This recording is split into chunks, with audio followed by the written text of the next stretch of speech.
ہم لوگوں نے، بہت معافی کے ساتھ کہتا ہوں، ہم لوگوں نے دینی خدام کو اپنا خادم سمجھ رکھا ہے.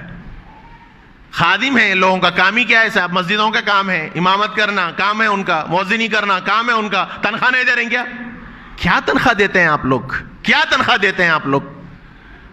ایک امام، ایک بیچارہ ٹیوشن پڑھانے والا آپ کے بچوں کو پڑھانے کے لیے آتا ہے تو آپ کیا تنخواہ دیں گے اس کو؟ کیا قرآن کی، کیا حدیث کی، کیا دین کی کوئی قیمت لگا سکتے ہیں آپ؟ کس کی مجال ہے کہ قرآن و حدیث کی قیمت لگا سکے؟ لیکن بڑا احسان کر دیا آپ نے. امام کو تنخواہ دے دی تو یہ سمجھ رکھا کہ صاحب تنخواہ دی ہم نے. تنخواہ کبھی غور کیجئے معنی پر. تن کے معنی جسم کے ہیں اور خواہ کے معنی چاہنے کے ہیں. ایک جسم کو جتنی ضرورت پڑتی ہے اس کا نام تنخواہ ہے. کبھی غور کر لیں ہم نے دینی خدام کو کیا تنخواہ دیا. ہمارے اپنے گھر کے اخراجات سے دینی خدام کے اخراجات کو بھی کبھی کمپیئر کر کے دیکھیے کہ ان کی ضرورتیں کیسے تکمیل پاتی ہیں. مسجدوں کی کیا تنخواہیں ملتی ہیں امام کی اور مؤذن کی، اور دینی خدام کو، ٹیوشنز پڑھانے والوں کو کیا آپ دیتے ہیں؟ آپ کے گھر کے اخراجات کا عالم یہ ہے کہ ماہانہ 30 35 40 ہزار میں بھی رونا آپ کا برابر برقرار ہے، اور دینی خدام کو 8 10 ہزار 15 ہزار تنخواہ دے دی تو یہ سمجھتے ہیں ہم نے فرض ادا کر دیا. بیماریاں ان کے گھر لگی نہیں ہیں؟ کیا ضرورتیں ان کے پاس نہیں ہیں؟ کیا شادی اور ضرورتوں کا مواقع ان کے پاس نہیں ہے؟ میرے بھائیوں، یہ وقت کی نزاکت ہے. یہ دینی خدام کو اپنا مقتدا بنائیے، احترام کیجئے ان کا. اور جب تک احترام نہیں ہوگا، خدا کی قسم دینی ماحول اور مزاج ہم لوگوں کے اندر نہیں آئے گا. میں یہ نہیں کہتا کہ دودھ کے دھلے ہیں سب، غلطیاں ہر دو سے ہوتی ہیں. ہم سے بھی غلطیاں ہوتی ہیں، اور ہماری اپنی مجلسوں کے اندر اس کا باضابطہ مذاکرہ ہوتا ہے. ایک امام صاحب اگر اپنے فرض منصبی میں کوتاہی کرتے ہیں تو کبھی دل بڑا رکھنا چاہیے کہ صاحب ان کی بھی ضرورتیں ہیں. ایک مؤذن سے اگر اس کی ضرورتوں میں تکمیل میں کوئی کوتاہی ہوتی ہے تو یہ سمجھنا چاہیے کہ وہ بھی انسان ہے، اس کے لیے بھی کچھ ضرورتیں ہیں. ایک گھر پہ پڑھانے والے ٹیوشن استاد اگر آپ کے گھر پہ کسی ضرورت سے نہیں آتا تو یہ سمجھنا چاہیے کہ وہ بھی ایک انسان ہے، اس کی بھی کچھ ضرورتیں ہیں. لیکن دینی خدام کو ہم نے اپنا نوکر سمجھ رکھا ہے. اوپر سے لے کے نیچے تک سب اٹھا کے بول دیں گے.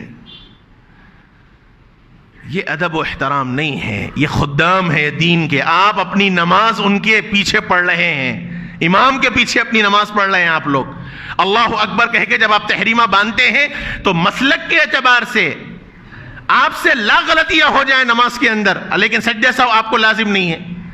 اور وہی اگر ایک امام سے غلطی ہو جائے، آپ کہیں گے صاحب میرے سے غلطی نہیں ہوئی، امام سے ہوئی، میں سجدہ سہو نہیں کروں گا، آپ کی نماز نہیں ہوگی. امام کو جب آپ نے اللہ اکبر کہہ کر تحریمہ باندھ دیا تو آپ نے اپنی نماز کو امام کے حوالے کر دیا. اب آپ اپنی مرضی نہیں چلا سکتے. امام رکوع کیا تو رکوع، امام سجدہ کیا تو سجدہ. یہ حال ہے امام کا. اور ہمارے پاس اماموں کا مقام و مرتبہ کیا ہے؟ مؤذن اعلان کرتا ہے، آپ کو وقت شروع ہونے کی اطلاع کرتا ہے، وہ آپ کو ندا لگاتا ہے، حی علی الصلاح، آئیے نماز کی طرف، آئیے کامیابی کی طرف. وہ آپ کو آپ کے دنیا کے جھمیلوں سے نکال کر اللہ کے گھر کی دعوت دے رہا ہے. اور ہم نے مؤذن کا کیا مقام و مرتبہ رکھا؟ ایک استاد گھر پر آپ کے بچوں کو پڑھانے آتا ہے تو وہ صرف قرآن نہیں پڑھا رہا ہے، وہ صرف دینی ماحول نہیں فراہم کر رہا ہے، بلکہ وہ آپ کے بچے کو دینی تربیت کر رہا ہے.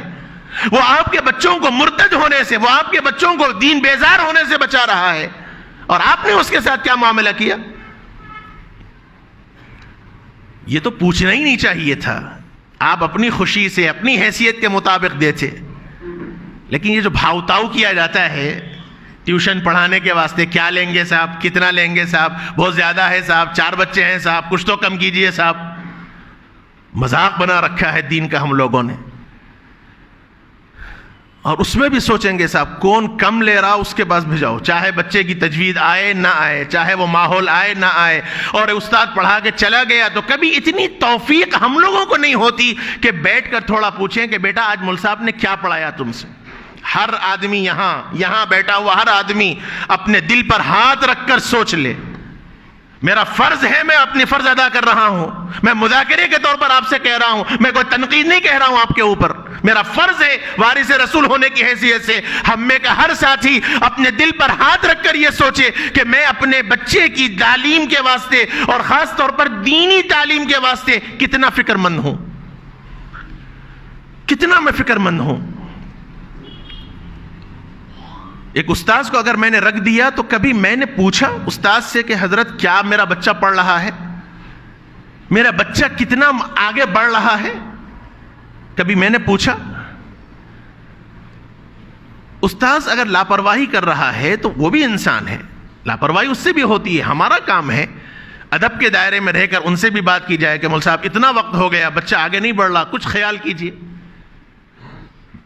یہ چیزیں ہمارے پاس نہیں ہیں تو پھر ادب کہاں سے آئے گا ہماری اولادوں میں، دین کہاں سے آئے گا؟ آج بچے بلوغت کی عمروں کو پہنچ رہے ہیں، بلوغت کی عمر کو پہنچ رہے ہیں، بالغ تک ہو جا رہے ہیں بچے، لیکن ان کو غسل کے فرائض نہیں معلوم ہے۔ یہ سچی باتیں میں کہہ رہا ہوں آپ سے، کوئی فرسودہ باتیں نہیں کہہ رہا ہوں۔ غسل فرائض